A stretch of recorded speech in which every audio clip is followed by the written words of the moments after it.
Happening now on Grid Tonight. Team Penske and AJ Foyt Racing will be working together in the NTT IndyCar Series moving forward. Can the new deal with Penske take Foyt to new heights? Marcus Ericsson, he's leaving. Chip Ganassi racing for Andretti Autosport. What does this mean for Romain Grosjean's future in IndyCar?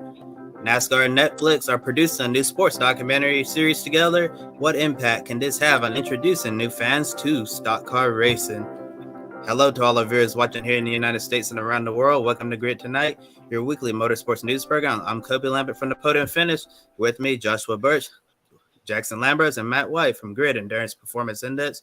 We encourage everyone to comment and chat below and ask any questions you may have. And before we dive into the news, we want to share a special milestone that we're celebrating here today at Grid Network. And that milestone, for the first time, you can purchase a super chat directly here on YouTube and show your support for the Grid Network. Your super chat can go to the Grid Network organization or a particular honorary member of our team, and we'll forward the super chat support to that person.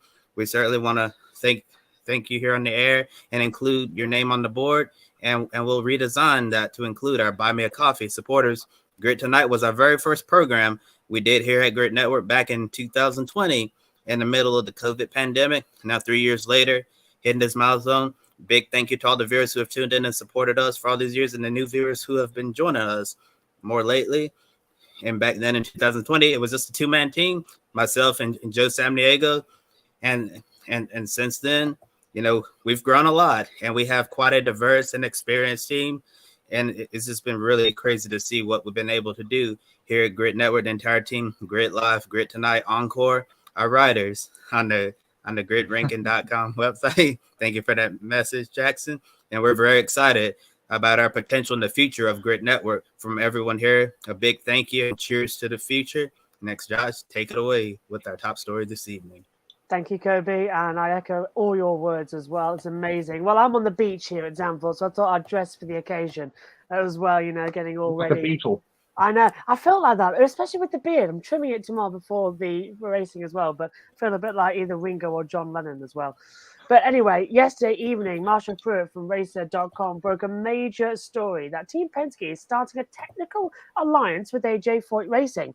Now, according to Pruitt, the new partnership will begin during the final few races of the 2023 NTT IndyCar Series. Link to all of this is in our video description. Now, both Foyt cars will utilize dampers and technical support from Team Penske drivers as well. This is for Santino Ferrucci and Benjamin Pedersen to close out the year. As the new Penske-Foyt bond gets up to full speed, the Foyt team will be younger crew members and engineer staff from Team Penske to give them IndyCar experience. Now, also, Foyt could become a future home to Penske's Force Indy development drivers on the road to Indy. Now, instead of losing their home ground talent like Ernie Francis Jr. or Miles Rowe to rival competitors in the IndyCar paddock, they'd be able to keep them in a Penske-like environment under the team's watchful eye.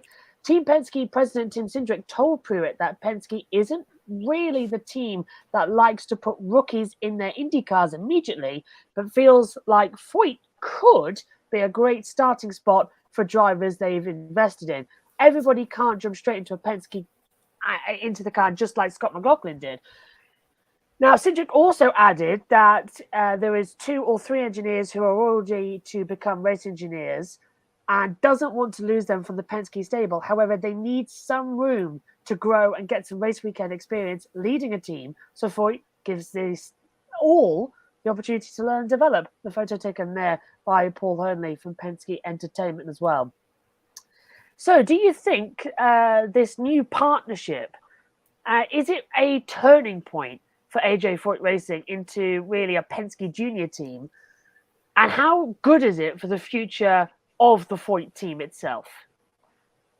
Josh, I'll say gotta tip my hat to Larry Foyt and what he's been able to do to pull this off. I know AJ Foyt Racing's been trying. I know we're going to get into this more in just a little bit, but I know that Larry Foyt, he's sick and tired of running at the back of the IndyCar grids, and he wants to get out there and make this team more competitive and take AJ Foyt Racing back to his glory days. Basically, have more days like Santino Ferrucci had during the month of May, especially in the Indianapolis 500, getting on the podium there. Yeah, it really seems like the AJ Foyt Racing might become the quote unquote Penske Junior team, and and I also believe it's certainly a great starting spot for all their younger engineers who may not get that experience elsewhere, that may move on to other teams if they're not able to get a spot with Team Penske, and putting them at Foyt. That's a great starting spot for them. Also, their young drivers as well. Miles Rose having a really good season in USF Pro 2000, en route to potentially a championship at the end of the season.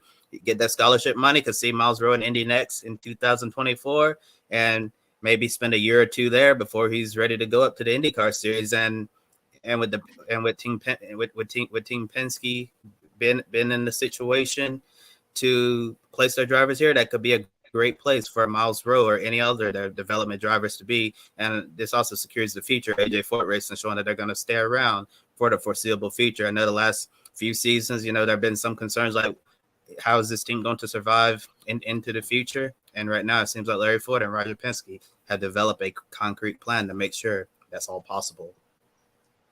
I absolutely agree with you, Kobe, and I think this is a fantastic move for AJ Foyt Enterprises. However, I think AJ would heavily disagree if you think they're approaching this like an AlphaTauri Red Bull approach to how this team is going to be ran over the next couple of years. I think it's just a reality check. Their last time they were genuinely competitive outside of the 500 was 2014 with Takuma Sato at Long Beach. These guys know that they're fast, especially on ovals, and I think they're still trying to put the rest of the pieces together to be fully viable for the rest of the season. And I see nothing wrong with this in the way that they're approaching this. Meyer Shank Racing, fantastic example of approaching this and building your team up through a technical reliance. 1 year on debut with Andretti Autosport, only running the 500. After that, did, I believe, 2 years in technical alliance with what was then Aero Schmidt Peterson, what's McLaren now. Yeah. And now they're competing for 500s, not quite yet fighting for wins, but always in the fight for top 10s and top 5s. And I don't think they would be in a position to run a full season yet if it wasn't for those building blocks. So I think this is absolutely a rebuild opportunity. And I only see this as benefiting them long-term in the future.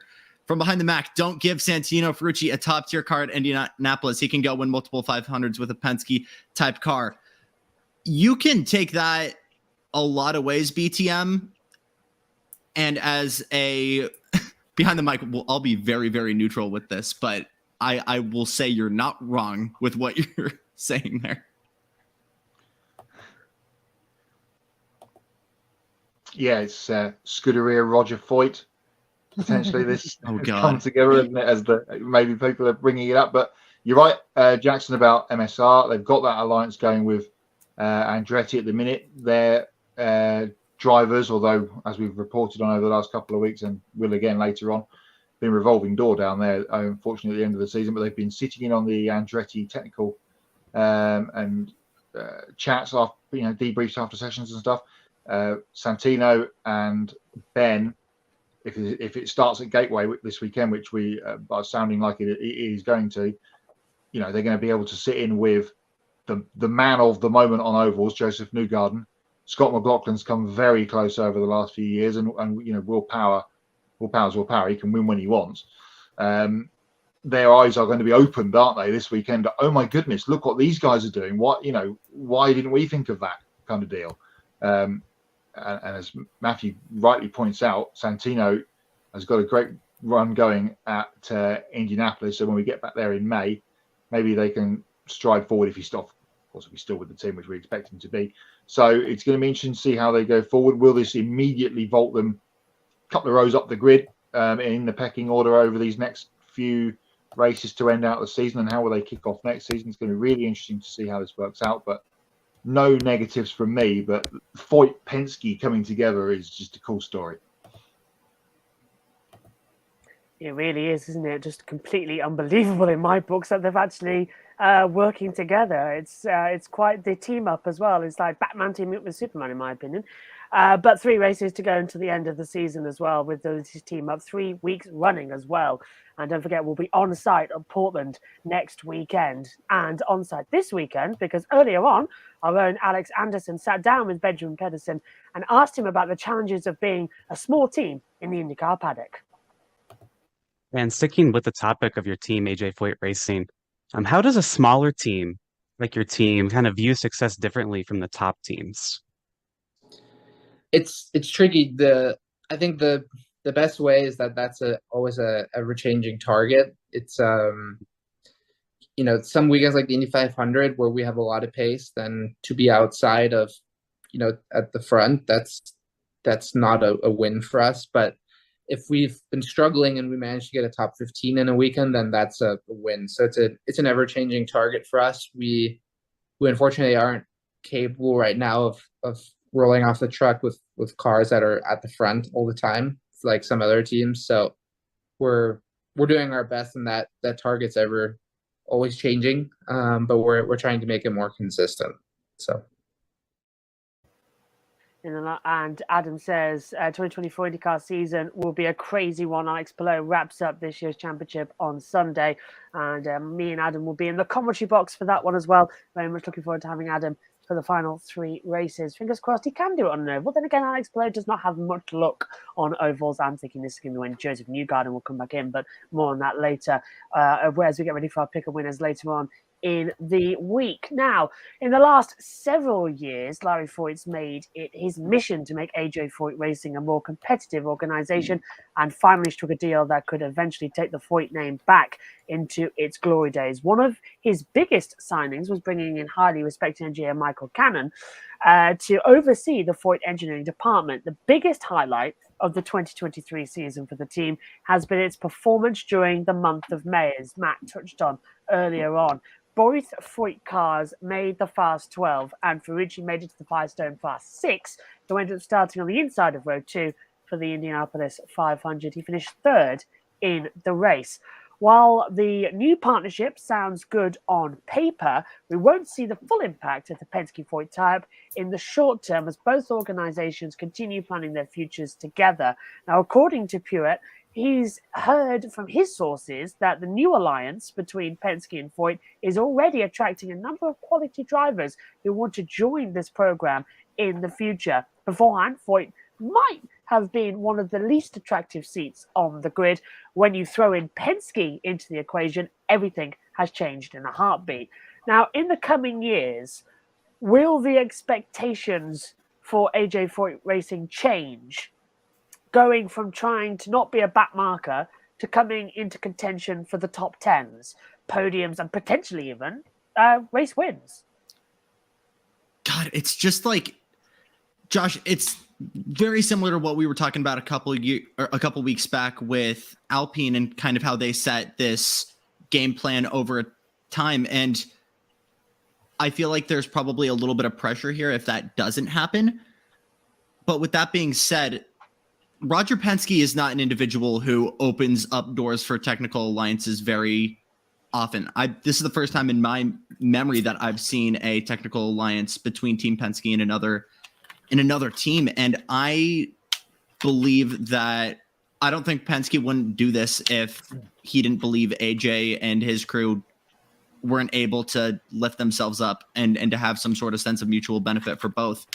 So you look at the willingness that Foyt has to win right now and the crew, both in the cars and working on the cars, that they have right now. And I absolutely think we can expect way, way more top 10s in the near future. Even Team Penske, however, has been struggling for wins. Everyone's been struggling for wins this year if your name's not Alex Palou. But I think give it maybe 3 years in my mind for them to be fighting for wins, if possible. Yeah, I'd agree. It's not going to be an instant thing, is it? We're not going to see them up the front at Gateway or Portland or Laguna, and then they've got a winter under them. It's going to be interesting to see what happens in terms of personnel. You know, Penske's a huge name. People want to go and work for the captain, and that organisation, and if they've now got another place for them to blood some young talent, so to speak, within the IndyCar paddock on race weekends, week in and week out, then that can only be a positive for Penske and for the Foyt team itself. And that goes in terms of engineers and people behind the scenes, as well as drivers as well. So, as Josh, you mentioned a couple of times before, there's some good young kids coming up through the ladder, the Road to Indy ladder, that we need to be keeping our eyes on, really, and seeing where they shake out in this, as we're going to get onto shortly. If this silly season is something silly, then it's going to get really, really silly in a couple of years' time. But yeah, nothing but, as we've said before, nothing but positives for all sides concerned. I think this is going to be an excellent staple for everybody moving forward. Yeah, this definitely seems like a big win for both sides involved, Team Penske and AJ Foyt Racing. And obviously the expectations for AJ Foyt Racing are going to grow over the next coming years. And I agree with what Jackson said. I don't think this is going to happen overnight. It's going to take time before and if AJ Foyt Racing can get to the level where they're more competitive, they're finishing the top 10 more often, fighting for podiums and even race wins. It may take several years' time before they're able to fight for race wins. But like you were saying about the Alpine stuff, there's no need for AJ Foyt Racing to set like a plan, be like, within the next 3 to 4 years, we need to win a race or something like that. I think what they need to do is just focus on getting this program set up, continue building their relationship with Team Penske, make sure they have all the people in the right places, and go out there and execute. And I really think that this is going to be a wonderful thing for AJ Foyt Racing, and looking forward to seeing what comes of this partnership in the future.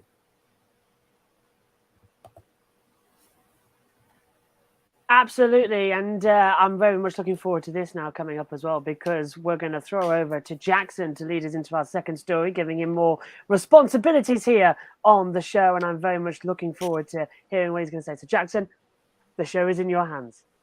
Thanks very much, Josh. I'm growing up, guys. I'm doing the thing. Gentlemen, after failing to come with an agreement to continue with Chip Ganassi Racing, Marcus Ericsson will depart the team at the end of the year to join Andretti Autosport in 2024. It's a tenure that ends with a couple of major highlights: in Indy 500 win and a flight at Nashville going to a win being among those. He'll join Colton Herta and Kyle Kirkwood at Andretti Autosport, who have already been inked and confirmed for next year. Team boss Michael Andretti said he's impressed with how quickly Ericsson proved that he belonged to the front runners in what's been one of the most competitive NTT IndyCar Series fields in history. Also added that Andretti needs drivers like this who possess natural talent and determined driver skills. Ericsson called it a dream come true to join a team with one of the most legendary names in motorsports. Photo taken by our friend James Black from Penske Entertainment. Gentlemen, how well do we see Ericsson fitting in with Andretti? And do you think Ganassi should have maybe tried a little bit harder to retain his services? Starting with you, Kobe.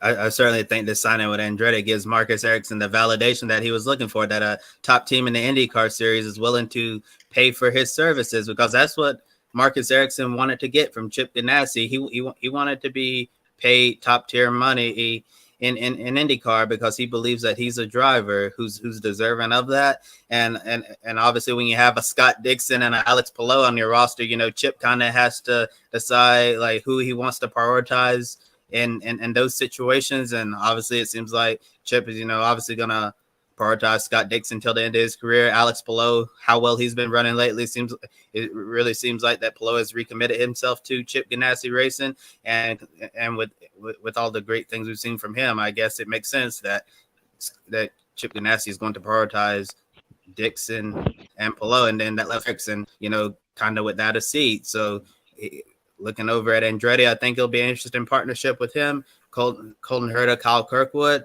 and I know we're going to talk a little bit about Romain Grosjean in a minute, because it seems like he could be the odd one out. And I really would have liked to see Chip Ganassi and Marcus Ericsson work things out. I think they've been a very good pairing together. Found a lot of success. All those wins on street courses, went into Indianapolis 500. I felt like that they were a really good fit together. It's unfortunate that it couldn't continue, but as we know, sometimes in this industry, business happens, and that's the situation here that happened between Ericsson and Ganassi. Really looking forward to seeing what Ericsson can do with Andretti Autosport in 2024. Adam Limmer says Marcus Ericsson will be a championship contender in 2024. You can see multiple wins, several top 5 and top 10 finishes. So Adam Limmer is making a bold prediction there, thinking Marcus Ericsson could be a championship contender with Andretti Autosport in his very first year with his new team. You say that, Adam, but we expected Colton Herta to be a championship contender this season. And okay, Matt, that's enough. Sorry. Yeah, great move for Marcus. As you said, this is, he's been trying to get this paid drive as such for a couple of years now, especially since he won the 500. I mean, if that isn't validation enough that he should be there, then what else is? I mean, Scott Dixon's got a seat for life with Chip. That 9 car is not changing hands until Scott retires.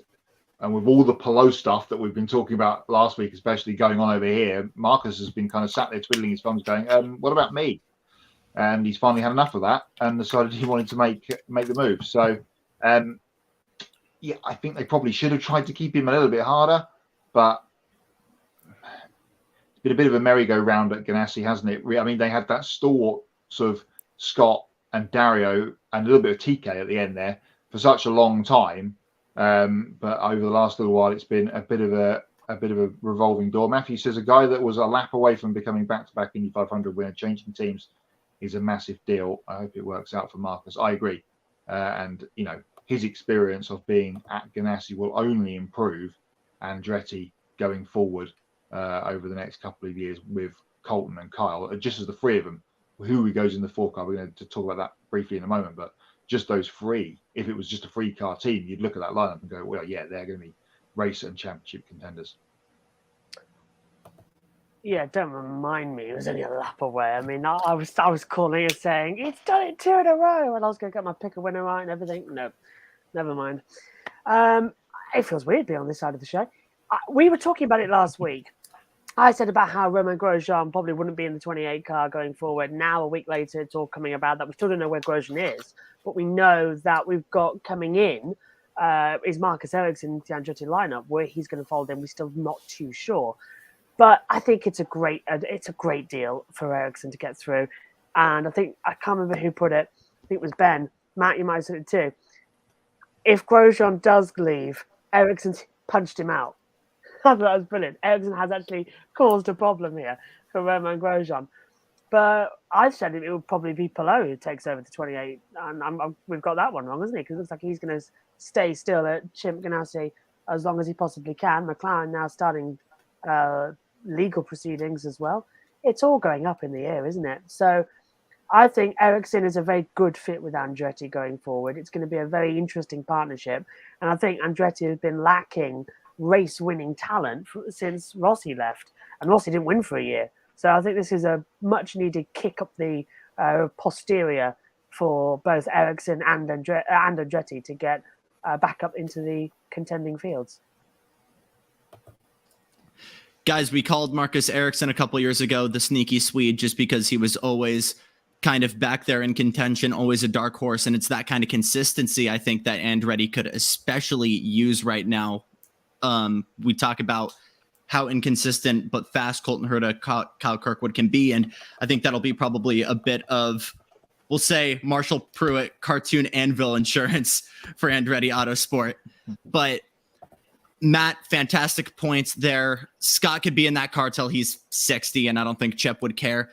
But Kobe, at the end of the day, it's business, and I don't think that Marcus could see himself being in favor for a championship with that team. Could he have kept on driving? So how does CGR feel about this? Well, in a released statement, the team wished Ericsson all the best in his future endeavors, acknowledging his 4 wins with the team, including the 106th Indianapolis 500. Ganassi also said they look forward to finishing the year strong, and they'll announce a future driver at a later date. However, reporting from Racer.com and The Race suggests Ericsson's potential replacement at Ganassi could be fellow Swede and countryman Linus Lundqvist. With Andretti signing of Ericsson, they haven't released many details. We'll find out his car number and sponsors at a later date. Ericsson Ericsson's arrival, however, will put the future of Romain Grosjean in doubt, and it's no secret that Devlin DeFrancesco will also be on his way out at the end of the season. During the early parts of the season, Andretti seemed optimistic about signing Grosjean to a contract extension, but as Grosjean has crashed and made a handful of mistakes here, it's piled up, and the mood has definitely shifted to a negative. Would it be wise for Grosjean to start taking a serious look at IndyCar teams or maybe a full-time ride with Lamborghini Quadricorsa in IMSA? Or do we see him beating out a young, promising driver, a guy like a David Malukas, a Linus Lundqvist? Josh? I don't think they're going to give up Linus Lundqvist in a hurry because he's someone who's come up through the ranks of Indy Lights, now Indy NXT, of course, and now he's in IndyCar and performing really, really well. I can't see Grosjean staying in IndyCar. I can see him taking a full-time IMSA seat for at least a season, maybe two, and then maybe coming back to Europe. There's rumours circulating that he could be linked with this Audi deal in 2026, which I think is quite interesting. There's rumours that Haas want him in there as well to replace either Magnussen or Hülkenberg, but both are doing all right, let's say, at the moment. That Haas car is not had any real development in the past 5 years. And with that, you've got to look really at Gene Haas. So, Gene Haas and Gunther Steiner, really, as well as going with that. So, there's possibilities elsewhere of IndyCar, which is a shame because when Romain went there, it was just after his accident, of course, and everyone was like, yeah, this could be a good fit. Amazed us all at the road course, Indy, his first year in 21. Got pole position, finished third. So it just hasn't gone his way, has it? So I'm disappointed, but I don't think he'll be in IndyCar next year. He'll go Lamborghini and IMSA. Then he might crack at WEC, might take it there in the GTD program. So we'll see. But no, he won't be IndyCar. Yeah, that was that Indy Grand Prix weekend when he got the pole and got the podium was just such a great story after the horrible scenes in Bahrain not so many months before. I was going to bring up Ericsson. Marcus Hitters. No, Roman, he's taking your seat. What does he do now? Well, yes, he has got that IMSA ride sorted with Lamborghini next year, although I think it is only the endurance races, as far as I'm aware. But, can confirm that, Matt. Yeah, maybe now that will, potentially develop into something more, especially if nothing comes of an IndyCar seat. And for just a quick mention on Devlin DeFrancesco, he has plenty of LMP2 experience. So if he isn't going back to IndyCar next season, then I probably would expect him to find a front-running team in the LMP2 class in IMSA. Yesterday, Matthew says it would be tragic to see Romain leave IndyCar after coming so close to winning on about 5 or 7 occasions. Yeah, I mean, St. Pete this year, Barber this year as well. There was a couple of others that spring to mind, but he has a little bit like his Formula One career, especially when he was back at Lotus. Josh, you'll remember that, the Lotus days with him and Raikkonen. He was there. Yeah. He just didn't get it over the line, could he? When that car was really good in that half of year when Raikkonen won a couple of races towards the end of the season. So shame. Malukas is the hot tip to take the 4th seat. It seems alongside now Herta, Kirkwood, and Ericsson. So over the next 3 weeks, I feel like we're going to get plenty of more IndyCar season this once as the paddock is all together for the next 3 weeks, and that hopefully some point we'll get a calendar. That'd be nice. I mean, Matt, just quickly, he did try and get a ride with Ferrari. Let's not forget. He tried to in 2012 just hop on top of Fernando and get a race win in that car. So yeah, he did try. Yeah. I think he also wanted to. He also tried to get a look at McLaren's data that Lewis tweeted the night before as well. Got right up close with the exhaust to get the data from the little control center. What a good guy Roman is. Yeah, and I definitely have to agree with what Matthew Owens said in the chat about it would be a shame if Grosjean's IndyCar career is going to end just like this after coming so close to winning on several occasions. I feel like before Romain Grosjean decides to leave IndyCar, he needs to win at least one race before it's all said and done. And according to an article I was reading earlier this afternoon on motorsport.com, they said that Grosjean has already started reaching out to other IndyCar teams, which is really smart in his case, since it's a little bit later on in the silly season, getting things ready for next year. It might be a little more difficult for Grosjean to find a seat at this point. I'm not really sure where he would land, since it looks like it's highly unlikely that he's returning to Andretti Autosport, or a return to Del Coin Racing is probably not going to happen. After you saw the comments Del Coin made about Grosjean after he left the team for Andretti Autosport, that he didn't seem really too pleased about that decision. Yeah, but looking at what's available out there, it really seems to be limited for Grosjean. And looking at Simon Pagenaud's situation, number 60, we don't know what that's going to look like next year, or when Pagenaud's going to be able to return. If Meyershank Racing is looking for a driver who has IndyCar experience to go alongside a rookie Tom Blomqvist next year, Romain Grosjean could be a quick plug and play right there, and another Frenchman to take the seat for Simon Pagenaud if the team decides to replace him. Or maybe Junko Hollinger Racing has something available, but that's not really a competitive seat. Not sure if Grosjean would want to drive for one of the smallest teams in the IndyCar paddock right there. So right now it really seems like his IndyCar plans are up in the air. But as you guys have been mentioning, we've reported here in the past, Grosjean's going to be a Lamborghini factory driver, going to be running sports cars. We don't know which program he's going to be on yet. No World Endurance Championship. They're gonna have a program going entire season over there, but in IMSA they're only going to be running the endurance races, and I believe they're not going to be at the Rolex 24. They were actually going to see them debut in the 6 Hours of Qatar in the WEC race there, and then we're going to see them at Sebring, Watkins Glen, and Petit Le Mans. So if Romain Grosjean is not able to find a seat in the IndyCar series, he still has the Lamborghini and sports car stuff to fall back on. Guys, I think the main sort of center of talking points here has been just kind of what BTM commented, how close Romain has been to success in this series. And I know that the vibe was especially negative, probably at its lowest right after the 500 this year. But we're finally starting to see, I believe, things click for Romain. I think Nashville was a fantastic example of that, and where everything could have gone wrong for him and for that 28 car. It didn't, and he kept the car in one piece, and he managed to get a solid result. And I think he can start chaining those together more and more. I absolutely agree that he's got to be in hot water right now. But I think if I'm Andretti, I put him on a realistic timeline, realistic performance expectations, and a deadline for those results for, say, as soon as the month of May, where it's like 3 top 5s, maybe 1 DNF. That's not at your fault. And you're good with us for the rest of the season. Then we'll talk at whatever finale we have scheduled then. But I genuinely think Grosjean, as an international talent and with that story, regardless of his performance, I think he's still someone that's great for IndyCar, great for the sport, and just a great person to have around the grid. So that is all for... Oh, Josh. Hello. Hi. That's all we got for IndyCar. We go back to back to back for the finales here, and we will be with you every step of the way with yours truly, hopefully at the finale at Laguna Seca. We will keep you posted on that, though.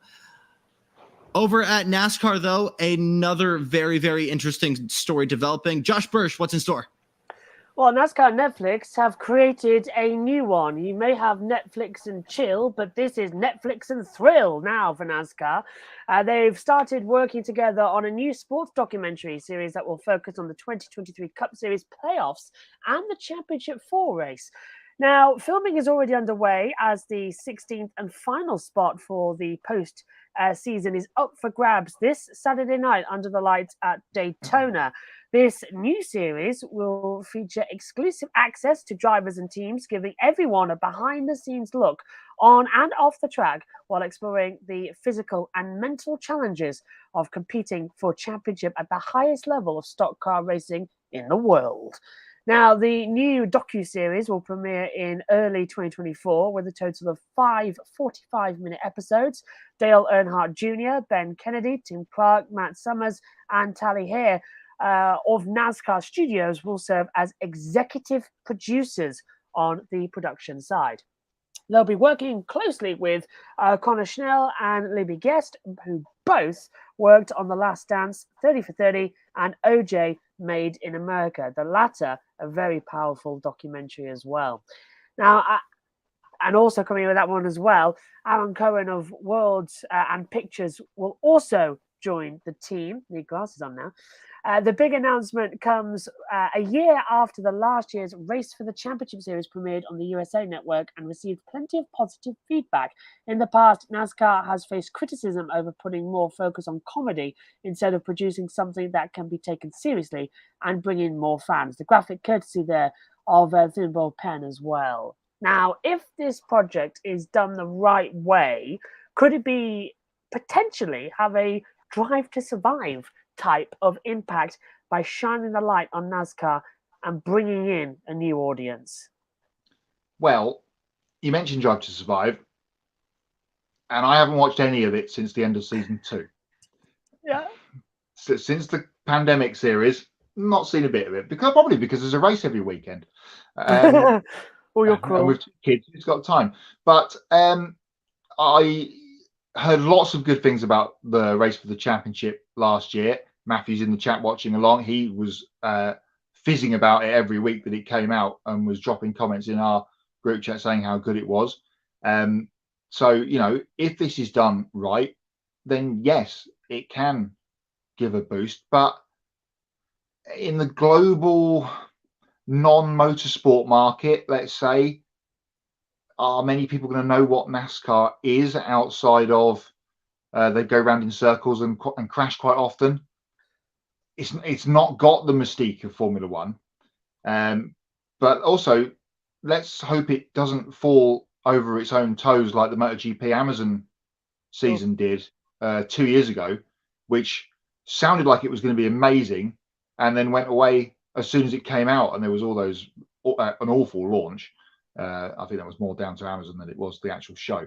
But everyone's going to Netflix, it seems, at the moment. The world of TV viewership is changing by the week, by the month. So let's see what happens. Adam says, love what NASCAR and Netflix are doing. I think this is going to be awesome. If it's done the right way and they show all the right bits and there's no, the Drive to Survive style, and they don't have a Will Buxton chiming in with words. I'll do it. Like he does. Rutwood is in the wings. I'm sorry, Matt. They'll have Rick Allen, of course, to do that. Does anyone know what it takes to become an executive producer these days? You do doing lots of edits, Matthew. I'm pretty sure you're on your way with all your editing. But yeah, looking forward to seeing how it comes together. Looking forward to the weekend with the Daytona regular season finale. And I'm sure we'll see it in, I guess, January. I guess they'll roll it out just before the 500 for next year as a lead-in. We'll see what happens about a release, but more motorsport on streaming and television is never a bad thing. NASCAR is just a sport where you drive in circles and crash a lot. And that's a really great observation, Matt, because when I told people about 5 years ago that I watched F1, that was the widespread belief among most Americans. And Drive to Survive genuinely changed a vast majority of American perspectives on that. And you, just like me, haven't made it past season 2, but it's okay because it's never been a series that's meant for us. It's for the average Joe, for the average individual to learn and get into the sport. I'm in it. Are you? No, you're not. I am. There's a bit where they're in Barcelona preseason testing, and I walk past with my microphone. I'm in it. Gary, there I am. I don't know if you've watched enough SpongeBob to get that, but the amount of time I had to realize where they were on the final day of testing in the paddock to go walk past them to do it. I did about three times I walked past them as well, and I got in it. So yeah, I'm in it. Love that. Season 2 as well. So what I'm getting at here, though, Josh, is I think this is a fantastic move for NASCAR to do this. We've seen so many series kind of react to the DTS effect. Obviously, 100 Days to Indy and NASCAR's Race for the Championship, two great examples. I think getting it off of networks and onto streaming services is instantly the best move, which is something that I've been not happy with for 100 Days to Indy. But I think how you approach it is very, very important, because the last thing that they can do is make it a copy and paste of Drive to Survive and try to brand this series as something like F1, because obviously we all know it's not. But I don't think the proper approach necessarily is to drive DTS fans into watching this and becoming NASCAR fans, but rather using this as a platform to do exactly what Drive to Survive did, which is just bringing a group of people who knew nothing about the sport before, one way or another, and turning them into fans of the sport because they have one quality or one person or one thing that they attach it to. Yeah, I still think to this day that one of the biggest things to happen to NASCAR in terms of getting more eyes on it, especially for younger generations, was the first Cars movie. I know it sounds, that's stupid. I think it did amazing. It's what got me into it, watching it as we were discussing before we came on air on Sky as well, when it was Dario moving over in 07, 08. I knew what it was because of the Cars movie. And it's just that I think that's what Pixar and Disney did so well with the Cars films, because they made a great kids film, but they also made it like you felt the history that was inside it as well. You felt the passion. So it made you intrigued. Certainly me as a kid, made me intrigued that, oh, wow, this is great. Look at that. And I think that's what you need. You need the story, but you need the magic there as well that can grab hold of you and sort of go, this is what sport is. Deep down, every sport is the same. You're heading out there on a racetrack, seeing who's the fastest. And that's there's different types of it. So I always describe it as like, some people like having McDonald's, some people like having KFC, some people like having Pizza Hut. At the end of the day, it's all food. So it's all sport. So I love it. I also think one of the great things, as what you point out, Jackson, it's not on network television, which is one of the biggest problems the 100 Days to Indy had, was because me and Matt, we couldn't watch it over here in the UK. Yep. It wasn't possible to watch it. And it really frustrated us because it was all this great stuff and we just couldn't watch it. Immediately putting it on Netflix, massive, brilliant to get some viewers in. Matt, you mentioned the MotoGP. The biggest problem they did there as well, what was it? They released it all in Spanish, only Spanish, and it failed out. Dorna, being Spanish, released a documentary about this in Spanish only. It flopped so hard. And I'm really hopeful that this is going to put some good light on the NASCAR, because it is fantastic. Admittedly, when you look at it, it's complicated. You think, it's just driving in circles. No, there's so much to consider with the championship playoff points as well, the run for the championship, the fall and everything. But it's good, and I love it.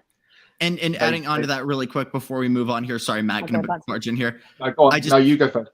Sorry, boss. I just feel like this season alone has been so transformative as the 75th. I feel like the next gen cars are really coming into their own, and they're really using the best of it. Obviously, we've had the Garage 56 program at Le Mans to showcase that international talent. Shane Van Gisbergen has done more for this series than I think anyone else has for NASCAR in probably the past decade. And I just think this is a huge transformational era, and I'm sure you guys can agree, for NASCAR. And I think this is a really good time to showcase just how differently things have been since maybe just the past handful of years, and just how appealing it can be. Yeah, absolutely. This is the strike while the iron's hot springs to mind, because with the new car, with all the, as you mentioned, the international guys coming in, I mean, who will follow Van Gisbergen and do well is to be seen. Australia went crazy for the Indianapolis weekend last weekend in terms of viewers. They had the truck race. They got that added at last minute so they could see, Australia and New Zealand, so they could see SVG, and then Brody as well last Sunday. More about him in Hots and Knots. But yeah, straight while the iron's hot. We've got great characters, the potential for great storyline. If it's put together and packaged great, it can be not the same as DTS as you're saying, but a different but the same. As you say, it's all sport. It's all motorsport. One negative I will say is everyone's doing this now, and there's you just need to go on Netflix. It's the and biggest scroll. issue. There's Tour de France stuff. There's a Mark Cavendish documentary that's on my watch list. Need to get into that at some point. Tennis. Surely there'll be a rugby one at some point. You've got the NFL one that's on Amazon. Ryan Reynolds, the Wrexham stuff. There's just so many, because everyone has picked up on Drive to Survive and the impact that it had. Does that mean if all the UK people watch it, does that mean we'll get a NASCAR race a la Miami and Las Vegas? Can we get the Rockingham 400 at Rockingham? Oh, Corby. My gosh. Not Rockingham, North Carolina. Yeah, our Rockingham, the one. Yeah, the car park. So. I mean, you guys get like what, one MLB game and one NFL game? We got 3 this year. Three NFL games. They've had NBA at the O2 over the last handful of years. Baseball at West Ham, London Olympic Stadium, whatever you want to call it. So everyone's coming over. We just need some hockey to complete the set, really. Oh, I'd love to go see the hockey. Oh. But yeah, that's obviously an absolute pipe dream. I'd rather take IndyCar ahead of NASCAR if we can get something here. But thank you, Matt. Yeah, let's see what happens. As I say, strike while the iron's hot, but let's hope that it doesn't get swallowed up by everything else. I loved the geniuses as well. We're going to Brands Hatch Indy for IndyCar, and we're going to call it the London Grand Prix. I was like, oh my God, I was just reading up on that history. Sebastian Bourdais' first victory. But we were in Was it really? Yeah, it was. It was Kent. It's about 40 minutes away from London.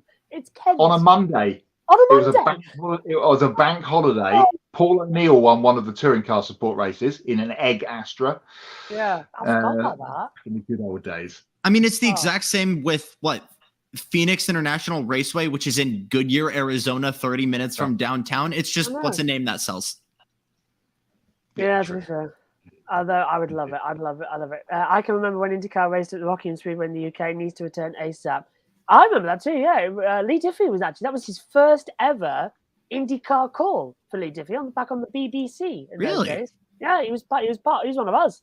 Came over from Oz, worked with BBC. Doing Superbike, wasn't he? BBC. Yeah, and I can't remember. I can't remember actually why. I wish I was gone. Something. Can't believe I never went.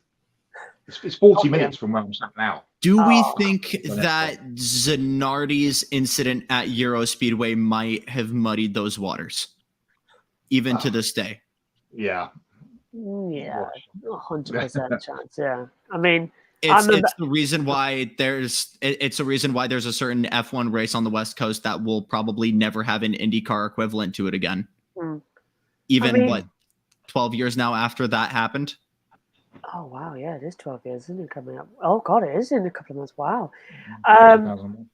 Matt, you might remember before I throw to you for the Grid EPI update, Zanardi, after his accident, Mark Blundell on ITV F1 back in the day did an interview with him as well, and Alex said so many passionate things about how he thought it was it, and he was perfectly calm with it as well. And it was a big deal here in the UK, wasn't it, when Alex Zanardi crashed, which is weird. But it was the European aspect of things, I think, wasn't it? That everyone sort of went, wow.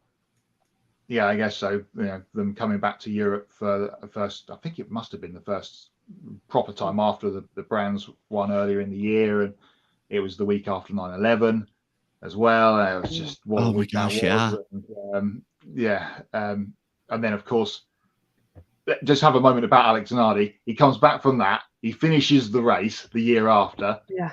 Before he did the end of the race before the 2002 race, to use a David Addison phrase, 2002. I didn't even mean to do that. And then he goes into World Touring Cars and he wins with hand controls in a BMW. Then he wins the gold medal at Brands Hatch in the 2012. What an absolute hero! keep fighting Alex Zanardi Absolutely for right. his accident, and Michael Schumacher added to that as well. Two legends of motorsport. Okay, wrapping up that chat that went on a little bit long, but that's what Grid Tonight is for. Sorry, Kobe. he's looking at us now going, what? Stay on script. Here's Matt White then with the latest from the Grid EPI update. Thank you, Josh. Busy weekend again over the weekend around the Grid Endurance Performance Index. And if you watched the show last week, you might remember that my phone was dying. So I've gone back to the old school bit of paper this week with a pen for the update, because being phoneless is definitely a knot. Come to that later on when we get to Hots and Knots. DTM are at the Lausitz Ring. Talking of the Lausitz Ring, at the weekend, Jack Aitken got his first win in the DTM on Saturday. Mirko Bortolotti followed up on Sunday with a win. Talking about Lamborghini as we were earlier in the show. Win for Lamborghini there. In Japan, at AIDA, the old F1 circuit at Okayama, the GT World Challenge Asia had their penultimate round of the season. Anthony Liu and Danny Yuncandela winning on Saturday. And the Thai Biren Bapti and Naoki Yokomizo even winning on Sunday. And the American version of GT World Challenge was at Road America, and both races were swept by Manny Franco and Alessandro Balzan. So that is the results from the weekend. Here is the table. No changes to the top 10 again this week. So Brendan Hartley continues to lead the way from his Toyota teammates Ryo Hirakawa and Sebastian Buemi. That is the top three. More WEC on the horizon. We could be a couple of weeks away from their next race at Fuji, so we may get a change of lead over the next couple of weeks depending on how those Toyota guys go. This weekend coming up, we have the next round of the European Le Mans Series at Aragon. That's a Saturday night into the night race as well. Saturday afternoon into the night race, should I say. So that should be a good one. Super GT back after their summer break there at Suzuka. And the IMSA Championship resumes with a GT-only race at VIR. That is the top 50. There was a little bit of shuffling going on towards the bottom end of the top 50, but with ELMS and IMSA in action this weekend, we should see a bit more shuffling going on. Not on the show next week, so we'll catch up on all of the EPI stuff in a couple of weeks' time. And we'll see who can get anywhere near those Toyota trio at the top of the standings. Thanks, Matt. Now time for some more motorsports news from around the world. In a chain reaction of announcements at the end of last week, Alexander Sims will leave Action Express Racing when the 2023 IMSA season concludes. After spending a year as Pippo Durrani's co-driver in the GTP class, Sims will return to GT racing in 2024, signing with Corvette Racing by Pratt Miller Motorsports to become a full-time driver in GTD Pro. Sims has previous experience with Corvette, serving as their endurance driver in 2021. Joining him in the full season driver lineup is Antonio Garcia, Tommy Milner, and Nicky Katzberg. These specific driver pairings will be announced at a later date. With Sims departing Action Express, it means Jack Aitken is getting a promotion to the full-time seat in the number 31 Cadillac alongside Pippo Durrani in 2024. And after all of the shuffling on the General Motors side of things, Jordan Taylor is going to leave Corvette and return to a familiar place. He's going back home to drive for his father. Taylor will drive the second Acura GTP car for Wayne Taylor Racing with Andretti Autosport, as Ricky Taylor and Philippe Albuquerque continue to share the number 10 Acura. Jordan will team up with current WTR with Andretti endurance driver who's getting promoted to the full season lineup, Louis Delatraz. In 2024, the Repco Supercars Championship will return to New Zealand and compete at Taupo International Motorsport Park. Following negotiations with the New Zealand government and Taupo District Council, the Major Events Fund will back this event at the North Island Circuit until at least 2026.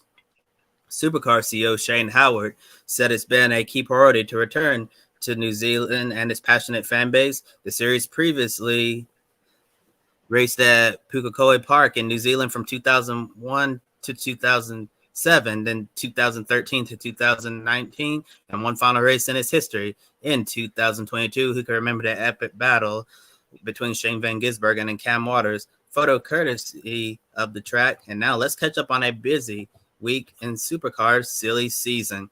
Nick Percat and David Reynolds will be departing Waukesha Andretti United and Penrite Racing respectively at the end of the 2023 season. Replacing Reynolds in the Penrite Racing Ford Mustang, Richie Stanaway makes his return to full-time racing in Supercars alongside Matt Payne. Penrite also announced driver pairings for this year's Sandown 500 and Bathurst 1000. Reynolds is teaming up with Garth Tander and Kevin Estre. The Porsche factory driver is joining Payne. And other news, Triple Eight signed Craig Lowndes to a 2-year contract extension until the end of the 2025 season, which means we'll see Lowndes continue running the team's wildcard entry in the Indy Enduros for at least the next 2 years. Now some more big news coming out of sports cars. Joseph Newgarden will make his debut in the IMSA GTP category with Porsche Penske Motorsport at Petit Le Mans. This will be a revised endurance lineup for the 2023 IMSA season finale at Michelin Raceway Road Atlanta, with Dan Cameron and Michael Christensen taking a backseat for this one. The 2023 Indianapolis 500 champion will share the number 7 Porsche 963 with Matt Campbell and Felipe Nasr. His GTP debut comes after making his sports car racing debut earlier this year at the Rolex 24 at Daytona in the LMP2 class. Newgarden called this an opportunity, a dream scenario, and an absolute honor to be a part of. Meanwhile, Lawrence Van Thor joins the number 6 Porsche with co-drivers Nick Tandy and Matthew Jaminet. Photo courtesy of Porsche Motorsport.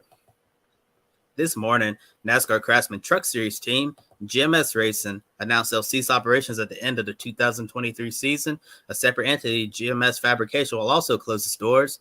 During the team's time in NASCAR, they won 2 Truck Series championships with Johnny Sauter in 2016 and Sheldon Creed in 2020. In 2015, they won the ARCA Menard Series championship with Grant Enfinger. In back-to-back years, GMS also claimed the ARCA East title with Sam Mayer in 2019 and 2020. Earlier this year, Enfinger won at Gateway, which gives GMS one final time to win the Truck Series championship at the end of this year. It was the organization's 44th win in the series, and they look to add more trophies before the final curtain call at Phoenix. Enfinger, Roger Carruth, and Daniel Dye will have to look elsewhere for a ride in 2024 in this graphic right here, courtesy of GMS. And after the announcement of GMS shutting down the team, Daniel Dye and his team released the following statement. Daniel Dye Racing would like to thank GMS Racing for everything they provided throughout our relationship, and we wish each person in the organization the absolute best. GMS and its people will forever be a part of the fabric of how Daniel races and the way we operate. We're pleased to share that we have signed a contract for the upcoming 2024 race season, and Daniel will have a seat full time with another top tier racing organization. We look forward to sharing those details soon. So that right there from Daniel Dye and his team. While the GMS era is over, they still have Legacy Motor Club and the Cup Series team owners Mari Gallagher and Jimmy Johnson will have all of their focus on improving that program as they switch manufacturers to Toyota in 2024. For a more detailed breakdown and analysis of GMS season operations, tune in next Monday night for Grid Live Encore with Ben and Brandon at 7 p.m. Eastern Time. Next, I'm going to throw it over to you, Matt, for Hots and Knots. No pick a winner tonight, I guess, as it's not in the script. Moving on. I hadn't even thought about that until I scrolled to it. So pick a winner on hold. We'll have obviously the normal pick a winners for NASCAR, F1, IndyCar, and the like on social media. Check out all the Grid Network stuff on the social medias over the next couple of days. Time for Hots and Knots. The floor is open, gentlemen. Who would like to start with Hot? Got it. Go on. Go. So we had our SRO GT4 finale in Okayama, and you have probably seen the footage of a gentleman who ran out of gas in his M4 GT4 and proceeded to push it across the finish line. That man is Max Arito. He literally did that to win the championship. He is my super hot of the week. What a guy. Oh, it's quite hard to think about what the hots were because was it a quiet weekend? Yeah, it was, wasn't it? Yeah, my brain's gone fuzzy trying to think about what was actually on the weekend. It was MotoGP at Austria. It was a good weekend, to be fair.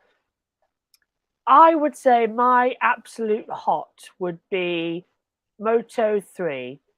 And I won't spoil it, Matt, because you haven't seen it yet. No. I won't say anything then. I think Moto... No, carry on. It will take me 2 months to catch up. Well, put your fingers in your ears for a second. No, you carry on. Moto 3, the top 4 being separated by 0.139. And the race being won by 5 thousandths of a second. One of the closest finishes ever in Moto 3. I think that was just fantastic. And I think also a hot Marc Marquez finally finishing a race for the first time, I think, since Malaysia last year. So that long. Yeah. So brilliant. Yeah. He's finished sprint races, but they don't count. Grand Prix races, he hasn't finished since Malaysia. You're on mute, by the way, Jackson, in case you don't know. And Joe's put in the super chat for £5. Thank you very much, Joe. Looking forward to the IMSA race weekend and more races from the Grid Endurance Performance Index as well. But yeah, so they're my two hots. Thank you, Joe. Money in the pot already for the Grid Network. Where's my wallet? Thank you, boss. Yeah. I have many hots, and I've only seen supercars from the weekend because I was very busy. But I have many hots. Brody Kostecki winning all 3 races. I said last week when we talked about the Will Brown news, how's this going to affect the championship now? You know, Brown, he's going to Triple Eight. Brody just comes out and smacked everybody at the weekend, won all 3 races with ease. Brown had a shocker on Saturday, got caught up in an accident at the beginning. Triple Eight were kind of there-ish. So Kostecki has extended his championship lead by, winning all of the races, a maximum score. Hot also is that now Supercars sprint season is done and dusted. 20-lap races are, I think, of the past for the year because it's Sandown, Bathurst, Gold Coast, Adelaide. What a way to finish the season. Can't wait. It's going to be superb.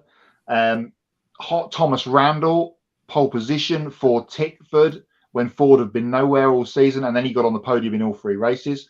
That's good. And he had to battle off his own teammate Cam Waters in the second race, who was told to stay behind him. And even though he was told that and heard it, he just had a little nibble at the end just to show he was there. But Randall getting the win. I think it was the second race of the Utes at the Bend was sensational for about 5 laps until someone that I can't remember who it was now got to the front and went, I've had enough of this, bye-bye. It was great racing up until then. Hot is I'm sat here sweating because it's warm. It's so and hot. That's great because we've had no summer in the UK whatsoever until this week, really. I had the door open earlier and now I've had to shut it and it's very warm. Adam says Supercars returning to New Zealand. Hot, Taupo, perfect place to hold a round of. They are standing hot for the show. It was an A1GP venue, so there's another mention for A1GP. I think that's all of my hots, I believe. So Let's go negative. Right. Sorry, guys. I'm going first here. Felipe Massa. Yeah. Yeah. Let it go. Just let it go. You cannot just let it go. Especially because I believe it was a behind the grid interview where he was mentioning how humble he was about it and how he felt like he had done everything he could have. And I don't know if it's like after 2021, it's just like, oh, so we can just rewrite history now. So we're going to go for this. Too. It's Bernie too. Throw Bernie in this knots as well. Well, Bernie's always in the knots, but still. Bernie now backtracked massively saying, I don't remember saying these comments. I don't remember saying that. How coincidental. He's the only one left alive who knew in 2008 because it was Max Mosley and Pat Simmons is alive. Flavio Briatore is alive. No. Yes, they're alive, but I'm on about the members of the FIA who actually knew in 2008 that happened, and that was Max Mosley, Bernie Ecclestone, and Charlie Whiting. Thank you. Name was there. Wait, just won't connect now. So yeah, and I'm not furious. So yeah, it's just so annoying. I do not now. I've seen many people saying, "Oh well, this is all this lot. If he wins, then it just changed everything." No, if they disqualified Fernando Alonso from the 2008 Grand Prix, and he doesn't win it, that doesn't give Felipe Massa the championship. It actually gives Lewis the title by 4 points, not 1. And it gets worse. If they completely ignore the results of Singapore and they declare it null and void, Hamilton still gets the championship. It makes no sense. It just doesn't. And there's another thing about this as well. If this happens, then what's to stop Lewis going about 2008 at Spa and then also going about 2008 at Japan when Massa hit him? It makes no sense. Add to this quickly before we move on. He was in the lead at Hungary, Massa, cruising to victory, engine blew up. Yeah. Kovalainen gets his only Grand Prix win. I was standing in the rain at Silverstone watching him spin 5 times in the Grand Prix. And also at Singapore in that very race under that very many times. car. Oh my God. Yeah. Under that very safety car, he left the box with the fuel hose still attached. I'm sorry, Felipe. Yeah. How many toes has he left to stand on? I don't know. Because all of these things add up and it makes it worse. Oh, it does. It's just. I don't. Do you know what? The part that worries me is the Pandora's box this could open. Because if anything changes in that year, I know it can't, but if anything were to happen, then you've got 2007 that could change around because of the Spygate scandal and everything. You've got 2021 for obvious reasons because there's some deluded people on the internet.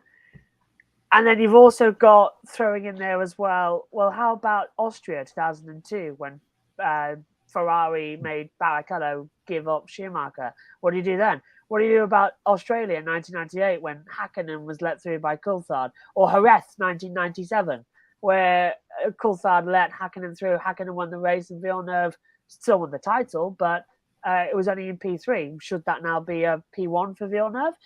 And it's like, how far do you go back? In 1955, at the British Grand Prix at Aintree, Juan Manuel Fangio let Stirling Moss through at the line, and yet he still said, didn't he? Stirling said to him after, "Did you let me through?" And Fangio said, "No, dear boy. It was your day, British Grand Prix. You were there. Do we now look at that race fixing? Do we block Fangio? How about when what was it? Brooks came. What is it? Brooks came in and gave the car to Fangio." In race fixing, whenever that was, yeah, 1957, I think it was as well. Going back, but how much do you go for this? It doesn't make sense. Could Sterling? I know Sterling's passed away now as well, but could somebody from the Sterling estate have a go at Mike Hawthorne for the fact that would be so terrible? It just opens up so much. It just doesn't work out, and I can't. I don't want it. Just leave it shut. Leave it go. Because otherwise, you open up one little thing in Formula One, you will blow up every season. I can guarantee you. 2000. Let's go from 08, shall we? Where he's going from. So 08, Masters champion. Not really. 09. Well, Braun had an illegal car. Goodbye, disqualified. Red Bull. Sebastian Vettel, world champion. 2010. Oh, well, McLaren had an F duct. Goodbye. Red Bull, your car was illegal as well because you had the flappy front wing and rear wings. Okay, you're gone. Bye-bye. Who does that leave world champion? Oh, yeah, Fernando Alonso. 2011. No, to be fair, everything was all right in 2011, so Sebastian Vettel still world champion. 2012, what happened then? I can't remember. Oh, for Sebastian Vettel, you under the yellow flag as well. Pedro Della Rosa gave you a speeding. You were speeding under yellow flag. Goodbye. Alonso, world champion once again. He's already a 4-time champion now. 2013, no, that was pretty much dominated by Sebastian Vettel, so he's a world champion. 2014, Mercedes pretty much dominated everything as well. Can't think of anything there. I think we get back into a kind of domination era here. Yeah, 15, pretty much the same. But I'm down for your alternate timeline if that means Fernando gets 2 more championships. 16 would have Hamilton as the champion, not Rosberg, because Hamilton took him off twice and got off. Not a fan of that. Yeah. 2017 would be Hamilton. 2018 would actually thinking about it, 2018 would still be Sebastian Vettel because of the engine thing as well. And also 2019 would still be Hamilton. 2020, it would change because Ferrari using the oil burner. So that would put Red Bull back up to second. 2021, well, obviously you're going to have that. So Hamilton's world champion. 2022, Red Bull, you've overspent on the cost cap. Goodbye. Who would that put as the champion last year? Charles Leclerc. Well done. You're world champion. And this year, well, it's all gone. So it's just, where do you end? Where do you end? It's madness if you want to go through that. There's something every year that you can pinpoint. Well, okay, you're gone then. It's just Racing Point. You're suspended forever in the championship because you've copied the car. It's so bad. It could open up so much, and that's not right. 1998, Jordan winning in Spa. You use team orders. Goodbye. It's just so bad. Who would that give the race win to? Who finished third? It was Sauber, wasn't it? Now you're testing me. Was it Sala? No, it wasn't Sala. Who finished third? Heinz Howell Frentzen. who I think, in third place. Who was about to be a Jordan Driver of the Year after. Yeah, he replaced Hill. No, he replaced Schumacher because Schumacher said, "I'm never driving for you again." He went off to Williams, and then Frentzen came in 99. Can I break up this bird walk and give you guys my two knots? Go on. Okay, I'll be blunt with this. I got two. One is not a driver, not a team, not a race. It's the white line on the outside of turn 1 at Watkins Glen for literally serving zero purpose. No one. I was talking to Ryan Eversley about that this week. We should have one race every single racing series, one race a year where just track limits don't exist. Go ham, do whatever you want. Second one is not Max Verstappen, but the guy sitting shotgun with him in the Valkyrie. You can do a lot of cool stuff, just don't record it. There I go. I was talking to a friend about this. Number 3, Josh Burch for unironically saying Netflix and Thrill as a pun. Oh, come on, that was brilliant. I couldn't think of anything else. I go with not much rhymes. I've got 2 hots that I forgot. All right. Not supercars related. I finally got to watch the Nigel Mansell Sky documentary this week. Oh, it's fabulous. Yeah. Oh, just memories of '92, and previous, just great. Oh, sorry, I don't Matt. make you guys feel super old, but I cannot relate to that because we were talking about the Grand Prix of Austria in 2002. That was the last race in Formula One before I was born. Oh, you. Okay, so what was that? What's after Austria? Oh, actually, no, it was. It was June. I was born in June, so I think there was maybe a couple more. It was one of the last races. Yeah, before Silverstone then. Mighty cool, yeah. Yeah. 5-time champion. Matt, 92, haven't you heard? Williams, all that computer stuff. Yeah. Not allowed anymore, I'm afraid. You go back to the year before, is Nigel Mansell going to sue the guy that left his wheel nut loose in extra reel? No, he's wouldn't suing the have fuel won pump anyway guy. because he still spun off at Suzuka. But never mind. And my other hot is a non-motorsport related hot, but I've just finished watching it before we came out to do the show. If you've got Netflix, and we talked about Netflix earlier, this is a promo for Netflix. Get on The Night Agent on Netflix. Superb. We've just watched the last 3 episodes before the show tonight. Fabulous. One of the best things I've watched in ages. And it's open, and they've left it open for a season 2, which is always good. I'll put that on the list. I did have an actual knot, which could also be a hot too. And I mentioned it earlier. Not having a phone this week has allowed me not to sit scrolling endlessly through all of the SMs, finding people sprouting opinions about things that very little about. Just great. Do you know, I hate it. I'm getting it back tomorrow though. I hated Elon Musk because he took away TweetDeck, but actually, I'm not seeing much of the F1 hate. So, oh, okay, maybe that's where most of that Mr. Musk. Yes, continue. I have a A1GP related knot, and that may come as a shock. It's the fact that there's going to be another series sprouting up that's going to run in the winter, run by people that used to be involved in the original A1GP. But it's a GT championship with electric cars. Why can't we not? I'm going to say that's a hot because that's better than nothing. And as long as they keep it from the Formula E fan boost overtaking zone gimmicks, I'm all here for it. Yeah. Yeah, I agree. But can't we just come together? Friends around motorsport, please.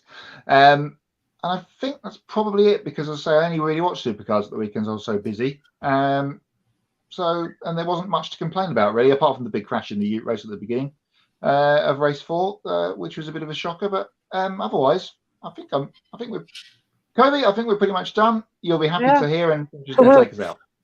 Josh, land this plane. Is it me? What? Have I got to go through it all again? Oh dear. Okay. Do the thing. Taking a look at our upcoming schedule, Saturday, it's Grid Live pre-race. That's at noon Eastern. Sunday, Grid Live wrap-up is 90 minutes after the NTT IndyCar Series at Gateway, as you can see. Don't forget as well, for next week, we are live at Portland as well. Joe Samego will be trackside as well. In fact, our own Joe Samego got a lap at the track as well, gifted to him by his wonderful partner, and he drove a Ferrari around it as well. So he's got track knowledge. So it's all looking very good. That's our Grid Live pre-race show next week as well, coming up as well from Portland. Monday, 7 p.m. Eastern, by the way, for Grid Live Encore, full recap of the Xfinity race at Daytona, Indy NXT at Gateway, and more. But that is going to be the one to remind us next week, because Joe will be trackside. And don't forget also, the watch-alongs will be coming in together as well, as we all come together on the Grid Network team with my own YouTube channel. So everything with the broadcasting team once more. Please do subscribe to our YouTube channel, and thank you for helping us reach our milestone of 680 subscribers as we go on the road to 700 and the road to 1,000 as well. Don't forget to hit the bell icon to get notifications, and follow all of our social media platforms, and visit gridranking.com.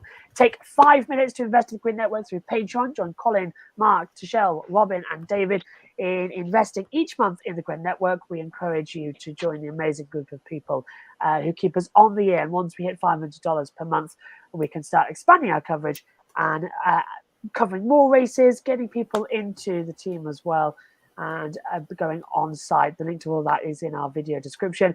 And if you want to do a one-time donation, you can consider clicking on the Buy Me a Coffee link, get your name on the board, and invest as much as you want, and consider buying a specific on-air personality a cup of coffee, and they'll thank you for it on the air. You can also support us by donating during our live streams as well, as Joe Sambiego has done through the Super Chat function as well, and we'll pop you up on the screen live on air. For Matt White from the Grid Endurance Performance Index, Kobe Lambert from the Podium Finish, and Jackson Lambros, I'm Joshua Birch. Thank you very much for joining us. We'll see you next time. Good night. Thank you for watching us right here on YouTube. Be sure to subscribe and check out some of our other videos, including Life on the Grid, where we interview folks from the motorsports industry. Thank you for watching. We'll see you next time.